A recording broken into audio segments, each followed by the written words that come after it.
আসসালামু আলাইকুম এভরিওয়ান। এই বছর ১ম রোজায় আমার বাবাকে আমি খুব মিস করেছিলাম ইফতারি টাইমে। কারণ ২৫ সালে আমার বাবার সাথে প্রত্যেকটা ইফতারি একসাথে করেছি, সেহরি একসাথে খেয়েছি। আর ২০২৫ সালে আমার হাসব্যান্ডকে অনেক মিস করেছি। কারণ আমি ছিলাম ঢাকায়, আমার হাসব্যান্ড ছিল চাঁদপুরে। খাবারও অনেক কষ্ট পেয়েছিল। যাই হোক, এবার বাবাকে মিস করার পরেও ভাগ্যক্রমে ২ দিন এই বছর বাবার সাথে ইফতারি করতে পেরেছি। আর এই বছরের শেষ ইফতার হলো ১৯ রমজানে। তো কালকে আমার বাবার সাথে ইফতার করেছিলাম। আজকে আমার বাবা ঢাকা চলে গিয়েছে। তো আমার বাবা ইতিকাফে বসেছে। সবাই দোয়া করবেন।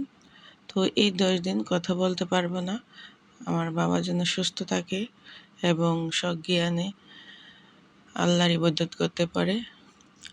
তো বাবার সাথে করা ইফতারের মুহূর্ত স্মৃতি হয়ে রইল।